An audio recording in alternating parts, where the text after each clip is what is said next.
separate contracts. They treat our fire ants. We are on the integrated pest management system. That means we don't do a lot of treating in-house. If you find the problem while they're there, we'll try to get rid of the problem. We'll require by law for that.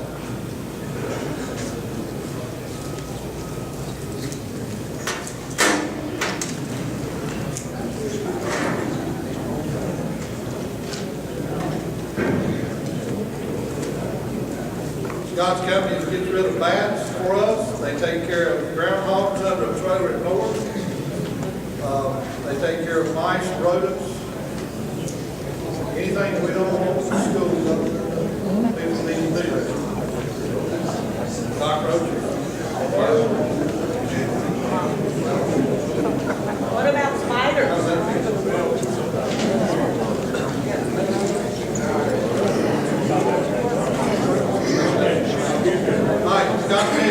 Hey, I appreciate y'all having me. Of course, y'all didn't have a choice. I'm here.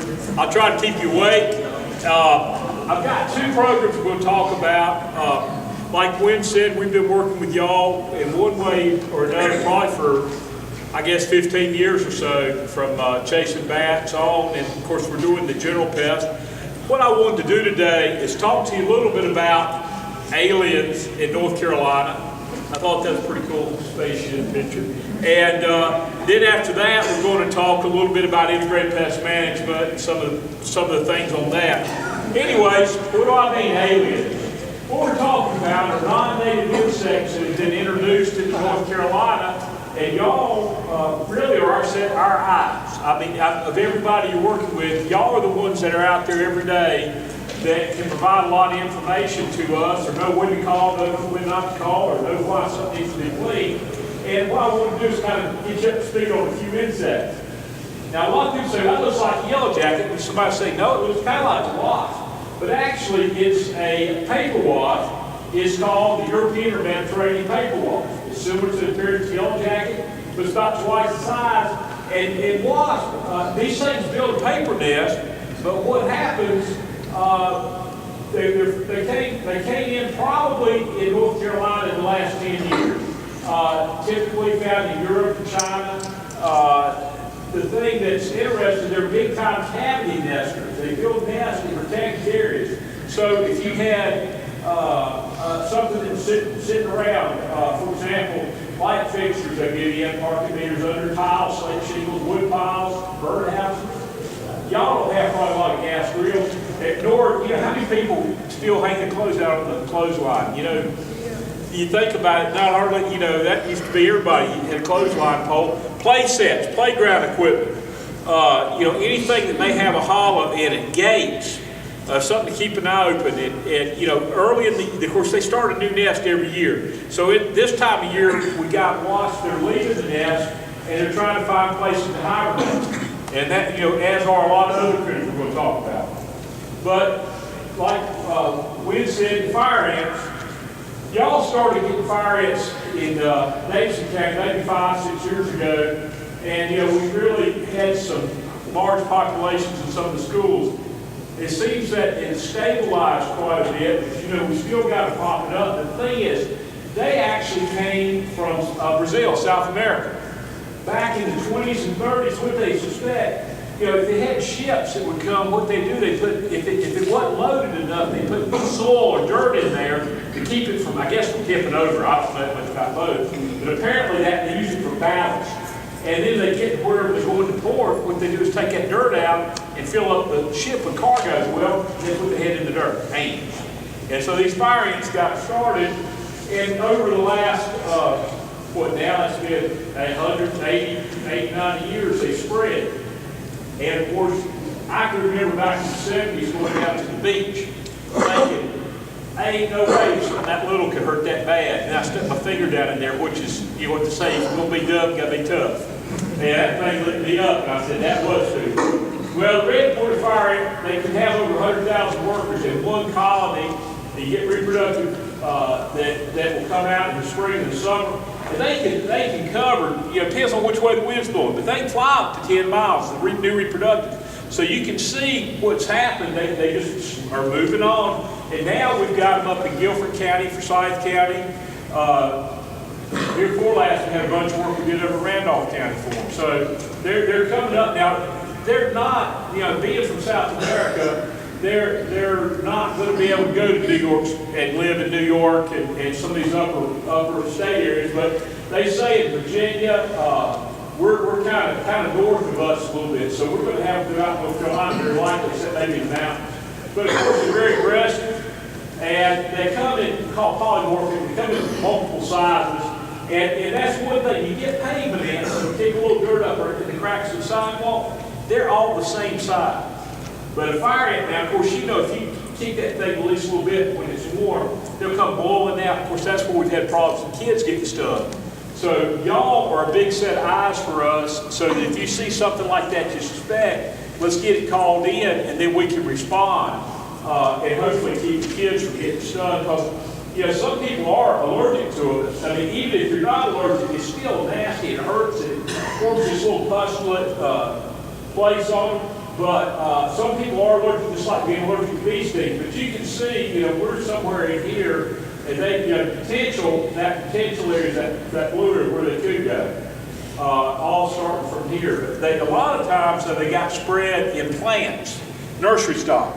People have a nursery somewhere down south, bring a bunch of potted plants up and plant them, and that's helped spread them as well as just the natural movement. But that's what we're looking for in that big mound. There's still some activity, but they're really slowing down this time of year. But what you got to watch is if you got a nest right up against the side of a building, sometimes even going into the fall and early winter, we can get them foraging on the inside. So if y'all happen to be, cleaning it or doing maintenance work and see a bunch of dirt kicked out along the edge of the baseboard, that would be something we probably want to check out. Sidewalks, and it'll spread well now too. Now here's another one. Everybody's probably seen the stink bugs. We were talking about them at lunch. I was getting them up at the house this weekend. Now what's happened with brown marmorated stink bug? This is not your mama's stink bug. This is not what we grew up with. This critter came back in 2001 from Asia in Reading, Pennsylvania, where they first were introduced. They fly like crazy. They get on stuff. I was deer hunting last year, and it was kind of a cool day and warm afternoon, and I opened up my door of my truck, and there was like 6 stink bugs in the crack of the door. They'll get in around a screen door, around a window case, and come in high. The thing is, we can't. In the schools, the best thing to do is just sweep them up. They don't bite, they don't sting, they do sting. And that's something to think about vacuum on too. If you use a vacuum on them a whole lot, you better empty your vacuum out, or else it could cause some odor in your vacuum. Same thing with ladybugs. The ladybugs have died down quite a bit. Now the stink bugs, they got a mouth part, they suck the juice out of plants. So they can cause problems in the gardens. I had, a couple of years ago, I had to spray my dadgum pumpkins. They were all over my pumpkins for stink bugs. But they're big nuisance, like I say, and the best thing you try to do is keep windows tight and closed, caulk and seal. Exclusion is your best way. And we talk about integrated pest management, where we're trying to minimize problems.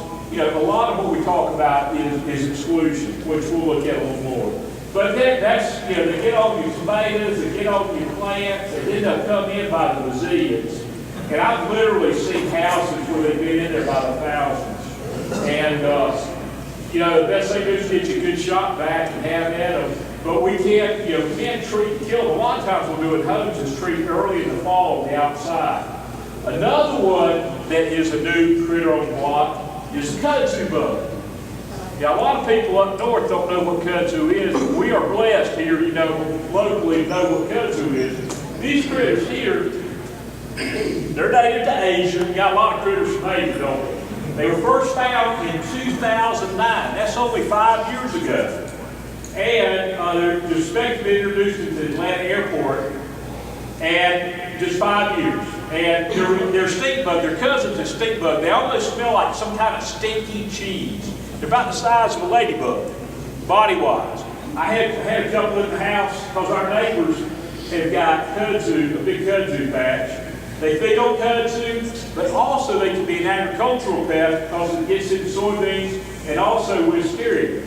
Now, here again, they do not cause any problem at all. They don't bite, they don't sting, but they do stink. And that's the biggest thing. They're big ag pests. They'll get on the garden, but they don't reproduce on that stuff.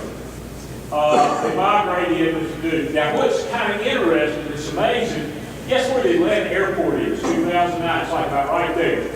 And from there, 2010, 2011, 2012, 13, and then this year, you can see they're kind of filling in the holes. But of course, a lot of what's going to, of course, we're right in the heart of it, where we are, because we've got a lot of soybeans, we've got a lot of kudzu. So that's clear and if you go by a kudzu patch, and sometimes they look like it's kind of wilted, which is weird, that's a lot, those kudzu bugs, they feed on the juice, they take the big row plants. Our neighbor's kudzu patch looked like it had weeds growing up in it. How often do you see weeds growing in kudzu? Because kudzu normally covers everything. So I guess there could be a little bit of good from that, but when you get them in the house and they stink, they're nasty. Okay, then we're going to change gears. That's our bee. The guys got bees up at the farm. Will anybody got any questions on this part? In Vegas? Let's see. Click in. Come on, y'all. Okay, just give me just a second. We're going to change gears to. Now I'm going to take y'all through pesticide certification training. Actually, we're going to look at the slides. I'm going to talk about everything else. Okay. Hey, sorry about that, Jason. Hopefully that hurt your pain. We're going to talk about just the pesticide training. Now, a lot of things, it's important if you say, I don't want to know anything about cockroaches. Well, I want to talk to y'all a little bit about just general insect control and stuff like that, so you got an idea. The biggest of what we're dealing with, the biggest thing that y'all can do as staff working in the schools is help communicate anything that you might see. Because, like the other day, was it last week, Jason, or when we had the kid bring we had a child bring a backpack, book bag completely full of roaches. And of course they opened them up, and of course she had about 3 teachers going crazy because there's roaches scattered everywhere. We've had that happen. We had them bring in bed bugs before, in their stuff. And of course, the thing is, they're not going to get everywhere and infest everywhere immediately, but if we're aware of it, as soon as it happens, then we can react, depending on the situation. And and we're trying to minimize the use of pesticides. Keep in mind, a vacuum cleaner, a lot of times, your best buddy. If it's something like that, a lot of times those things are running everywhere, vacuum them up. Because we can't, with the new laws about trying to minimize the use of pesticides, we don't want to apply pesticides around the kids, of course, if we don't have to. German cockroach is the most common. 24 to 48 eggs per egg capsule, about 4 generations a year. Female will carry that egg capsule. And of course, I always say they look like they got 2 racing stripes on them. This is the cockroach that reproduces the fastest. Oftentimes, we live in people's home apartments, get brought in. We'll get them brought in stuff going into the cafeteria sometimes. And of course, they can build up in very large numbers. Sanitation, and anybody knows anything about sanitation, y'all probably do. It's like going rabbit hunting. Okay, we're going to go, I know we're going rabbit hunting this afternoon. Now, if we go out here on the ball field, rabbit hunt, how many rabbits are we going to find? That's right. We're not going to find, we might look out and find one, but the more complex the hiding places, the greater carrying capacity. That's a wildlife, the more complex the harborage, or the place for the critters to hide, the more critters we can have. That's kind of common sense, really. But a lot of people don't seem to think about that. So clutter, and of course y'all know, school teachers never save stuff. Right. That's what they do. It's like, it's like you can probably write a book on for it, and it's like usually they'll call and they'll say, we don't allow pets to go there. There's 3 or 4 gerbils and a big thing of bird seed somewhere, and they wonder why they got drain moss. And it's in there from last year. And that's the kind of stuff, here again, that when y'all are out and about doing your work every day, if you see something like that, that's an issue. We can deal with it. During cockroaches, here we go. We talk about sanitation. We think about keeping them out. we do, you'll see these little tinted up sticky traps we put out. Now those are actually, if you can try not to throw those away if you see them, because what they're doing, they're actually another set of eyes for us. Physically, they'll catch critters, but a lot of times too, what it does is lets us know whether or not there's a problem. So whether it's Mike or Donald, whoever y'all's technician is in an individual school, is putting out some little sticky monitors. That they're there for a reason. One, so we can know what's going on, and sometimes an occasional critter comes in and catch it. But we don't do as much spraying as we used to. When I was growing up, literally, my uncle would come out and pick me up. We'd go around, we'd spray every baseboard. We started in one door and spray every baseboard until we got to the back around the other side. Today, we do a lot more inspecting, and the baits are extremely good on cockroaches that we use. We will treat in the voids, and sometimes you have to get up underneath there. The big roaches, American cockroaches, it's important to think about, if you see, if you report something saying, I'm seeing a roach. Now, it just so happened this year, we had a lot of these black ground beetles. They're hard-shelled black beetles, about 1,000. They're coming in everywhere. And it just so happened this year, for whatever reason, there was a whole bunch of them. Now, okay, I'm going to go this. If a lady was going to tell you, you're talking to your best girlfriend and said, I just saw the best looking man. And then, your girlfriend's thinking, golly, he must look like somebody. Turns out you like big old heavyset fellas. And so when you start to tell me about a bug, and you say, I've seen this black bug, and he looked like he had about 6 legs. Well, all insects have 6 legs. So it's very important. Of course, what you want to do, you want to say, I want to see a picture of it.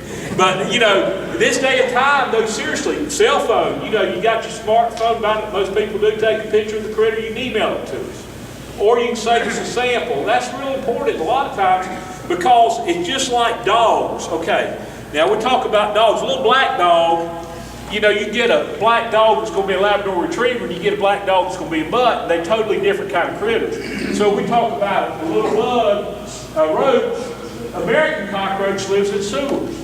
A lot of times down in the drains. Maybe you've got a manhole right outside by the back door where they're coming out of the sewers. The German cockroach is going to be up in the cabinets, it's going to be up on the underneath things. So it's important for us, not for you to tell us what it is, but to give us information so we can determine what may be going on. Because like I say, with American cockroaches, they could be out there around a grease thing or a mop area or a can wash or down in the dumps manhole. And we can treat down in there for them. Or it could be that you got a situation where you got voids. Smoking ground cockroaches, not so much in schools, but in homes with well-established neighborhoods, we look at them living on the outside when they come in. Like places like stopped up gutters, up underneath decks, things like that. Ants, you tell me when to stop if I keep going. Might not want to. Ants are social insects, complete life cycle. What that means, egg, larva, pupa, and adult. And they're all social, as we know.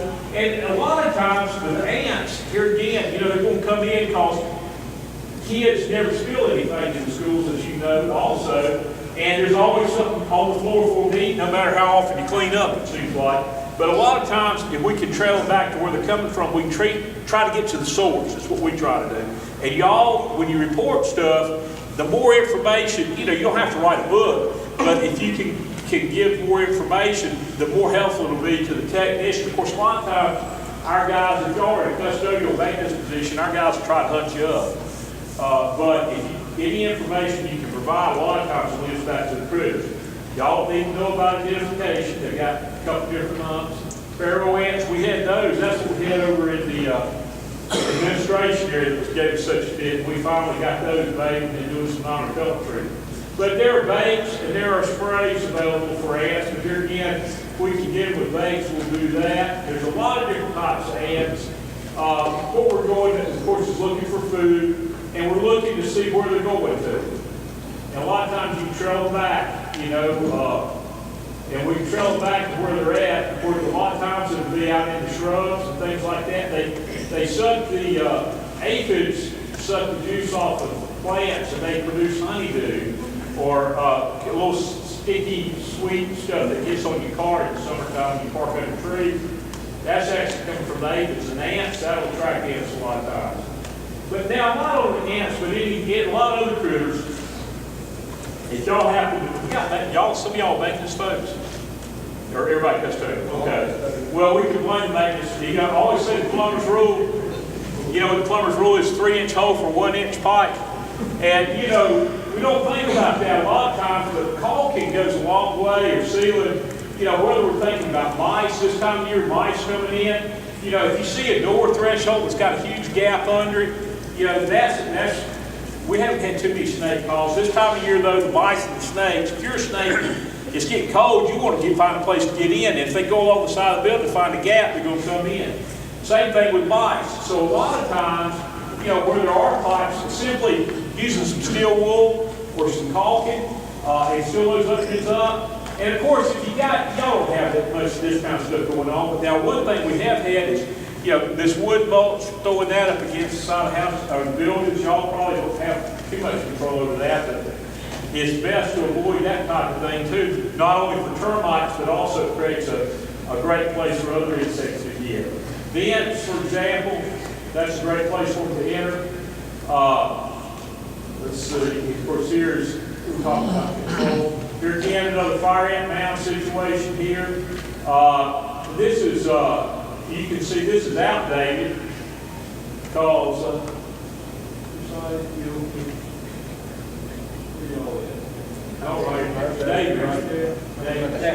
Down.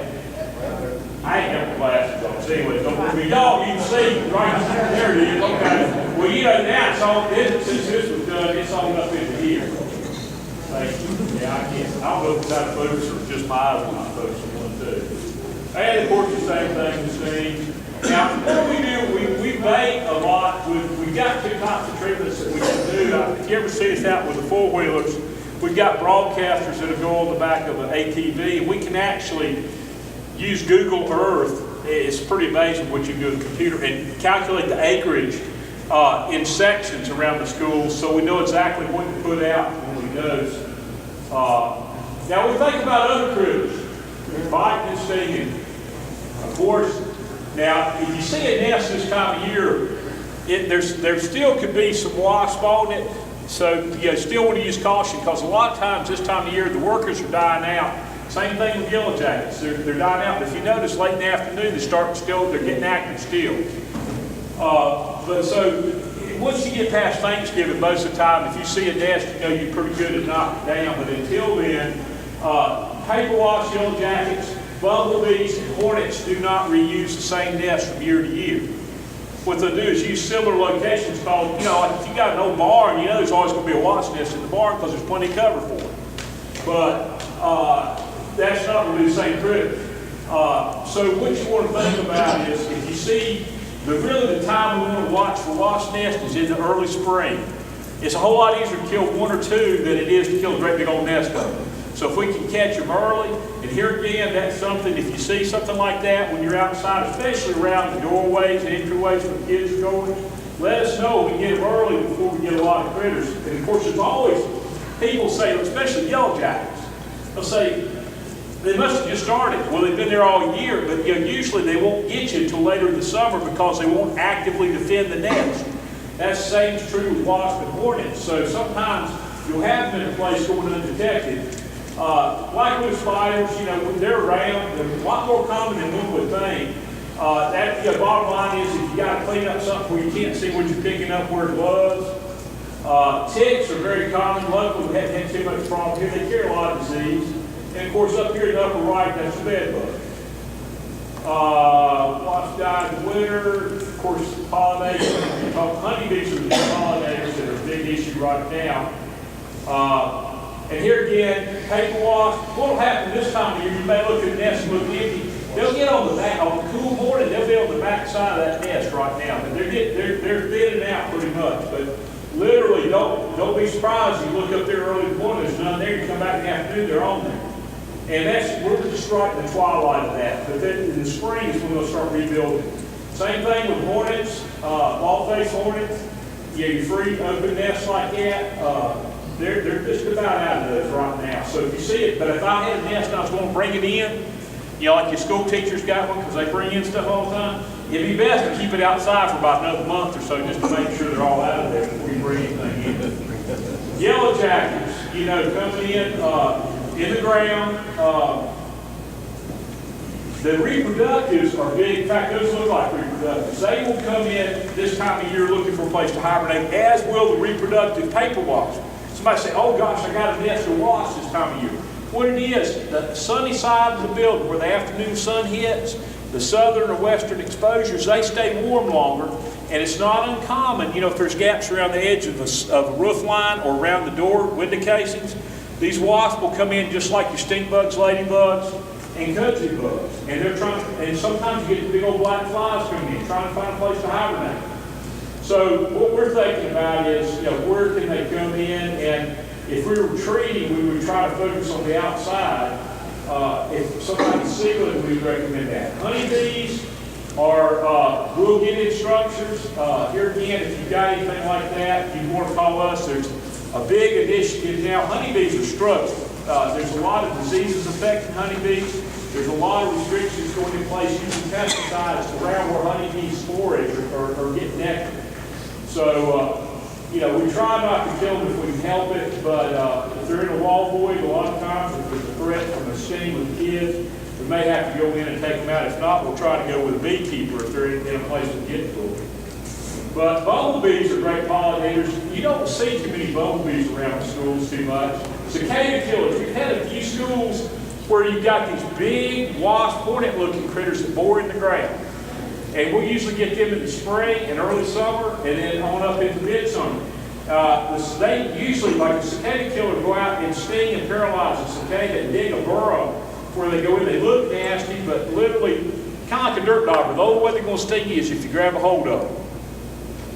Am I doing all right on time? Doing good. Okay. Bed bugs. Okay, when I was growing up, everybody always heard, sleep tight, don't let the bed bugs bite, right? Well, we just didn't have it. And what has happened in the last 10 years, bed bugs have taken off like crazy. Okay, when I was growing up, we went to Myrtle Beach once, Tweedsea, and Ghost Town. That's about it. And my daddy worked most all the time. He's a bug killer too. Okay, where are your kids going? They hop on a plane, go all over everywhere. Mine do. And the thing is, we're a very mobile society now, and what's happened, these areas of the world where there were bed bugs all along, back in the 50s in the United States, the bed bugs were pretty much eliminated. But what's happened, they've gotten brought back in, and the ones that have been brought back in are very resistant to pesticides. They're very tough to kill with pesticides. Now, a couple of things y'all especially say, God, what if kids have got them? We're going to get them. Now, bed bugs are not like fleas. They're not going to hop up on you. They're not like a tick waiting there just to grab you. If we go out fishing or going frog gigging, whatever it is you like to do in the evenings around the woods or just walk around on the wall, the tick's laying there on the bush just waiting for something to come by to grab a hold of. You go in a place where there's fleas, the fleas starve and it starts to hop on something and get on you. Bed bugs hide. They're kind of like, I'll say like a vampire, what we think about. They move around at night and they hide during the day. Now what will happen though, if we're going to travel, we're going to the beach, or we're going somewhere, what will happen if you got to stay in a hotel room where there are bed bugs, what they'll do, they'll come out at night and feed when everything's real quiet, and then they look for a place to get, where they can hide. Now if you've got your suitcase laid right beside the bed, and it just so happens one or two gets in the suitcase, next thing you know, you got an extra treasure to carry home with you. Now me, I put my suitcase in the bathtub when I stay in the hotel. I'm not kidding. I do. I do shower and try to keep from carrying home. Now the thing about it is, ticks carry Rocky Mountain spotted fever. And how many people have had ticks? About everybody in here probably one time or another's got a tick on them. Mosquitoes, they carry malaria, they carry dengue fever, they carry all kinds of diseases that kill thousands of people every year. But we go outside, we get eaten by mosquitoes all the time. Bed bugs are not known to carry any disease at all. So you think about it, you get bit by a mosquito, you don't think anything about it, you see a bed bug and people go crazy because they're not used to being around it. But the bottom line is bed bugs are a nuisance. The odds of getting them in a school and living successfully and reproduce it is not real high because they've got to have fairly high humidity. They've got to have regular access to food. What we found when we have had them is usually where somebody's got a problem at home and the kids are bringing them in their book bag. And if somebody sees, here again, this is where you say, oh, it's this reddish brown, good looking bug. If I don't have a picture of the critter, it's going to be hard to tell, for you to tell me what that thing looks like. It'd be like you tell me about the good looking man. I mean, it just, it's going to be hard to know. So samples are always good, or a photo. And then if we do have an issue, what we try to do is just, hey, let's determine where they were introduced, and we can inspect. We've actually got a dog team that we use. I don't know if any of y'all saw the news last week in Winston-Salem. We had fire station, had bed bugs. And I went on that. We're doing the work for the Winston-Salem Fire Department. And the first thing I was doing is meeting with the guys and said, well, how can we got them? And I said, well, all you got to do is go to Pigeon Forge or Myrtle Beach or Disney World or Las Vegas. Those are 4 of the biggest places infested with bed bugs in the country. Well, the guy said, yeah, I was at Myrtle Beach last weekend. Well, that happens. So somebody went somewhere and brought them back with their stuff, and then they went to work. Of course, the firefighters spend the night in them. And that gives the bed bugs an opportunity to actually live and reproduce. Well, we went in there with the dog team, and the dogs, bed bugs, if you got just a couple, the younger life stages are real small and hard to see. And it's tough to find just 1 or 2, unless it's really bad. And then anybody can see them usually if they know a little bit about what to look for. But the dogs can smell any down to 1 live egg. And so we go in with the dog teams, and we've got like 20 fire stations we're going to check, and to make sure they don't have bed bugs in it. Hopefully they don't have any others. Here in a school, what we'll do, and we've actually done it before, and I can't remember, I think it was a different county. We had a situation where we thought they were being brought in, and we actually went into the room and identified the desk where they were. And actually found out the kid had a home visit, and they had a problem at their home. And so what they did is made arrangements to handle the book bags and things and keep them out of the room so they wouldn't bring them back into the room. So that here again, that's where y'all are our first line of defense of noticing stuff and communicating it to us. Like I say, you think about them into the beds and around the edges, but they can be tough to look at. And of course the dogs help us out a whole lot. Fleas, I'm getting in out of this. We're not going to, that's pretty much what I had. I'm not going to go forward and talk about fleas or anything. Has anybody got any questions? Want to ask me a hard question, bug question, or a critter question? Yes, sir. I found several redback spiders at the school I work at. Okay. Are redbacks coming up to North Carolina now? Yeah, I'm not sure what you're talking about, a redback. They got a big red hourglass on their back, not on their stomach. Is it brown or black? Black. Okay, it's black widow then. Is it a black widow? Yes, sir, it sure is. I mean, you can get, it's amazing. Black widows, we think about the traditional, it's got the red spot and the red hourglass on the underside. You can actually see, sometimes you'll have them there's a couple of subspecies, and you can have almost like a rainbow across there, squiggly red line, but you got that characteristic black appearance with the red on the abdomen. It's some type of widow spider. And so, of course, and another thing is their web, if you ever pay attention, the web's super strong. But, here again, that would be a situation where you see that, you let us know, and that's something that we would want to treat specifically for. Yes, Jason? Can you touch on lice? Lice, okay, sure. Lice. There's 3 types of lice. Head lice, body lice, and pubic lice. Crab lice, people call them. Now, the thing is, we think about kids getting head lice. The nurse comes and checks. Lice are not free living. They live in close association with humans. So if first thing is to say, oh, that's another one. Oh gosh, y'all are in there amongst everything, Now we're going to get lice on top of bed bugs. Well, lice are free living, are not free living. So if you've got them on a surface and you just use any of your basic sanitizers and just treat that surface, if there's a concern, that's fine. And the big thing, we don't spray for lice. The reason is because they're not going to live more than a day at the most, free living. And secondly, they're living on the host, that is the humans.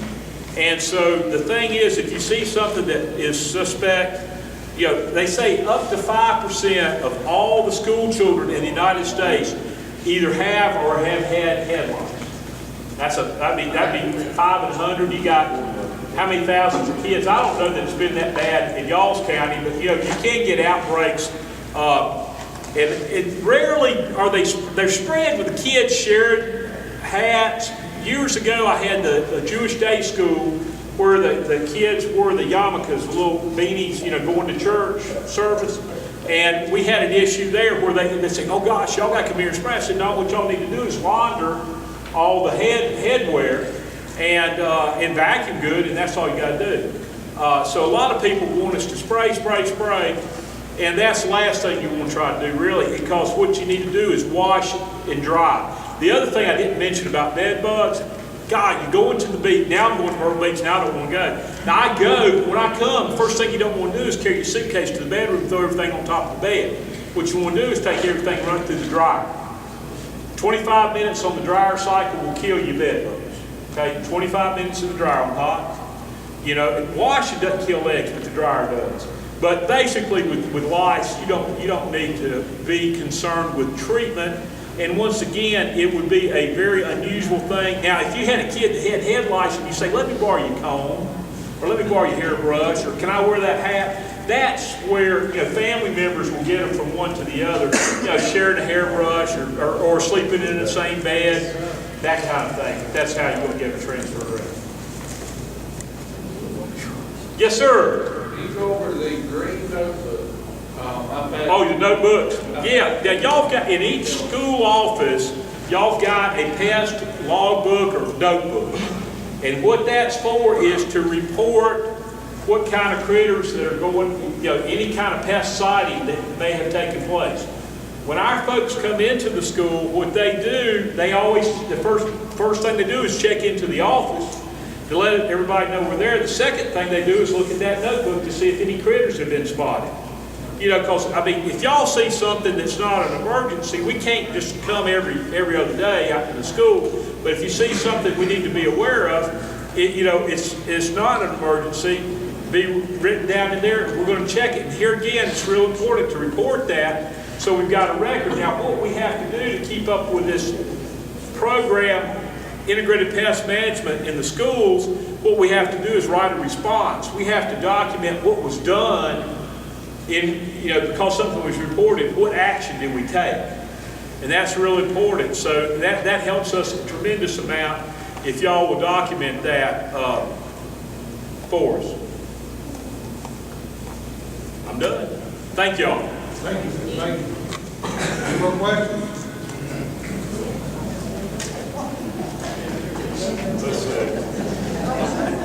Let's try it. Yeah.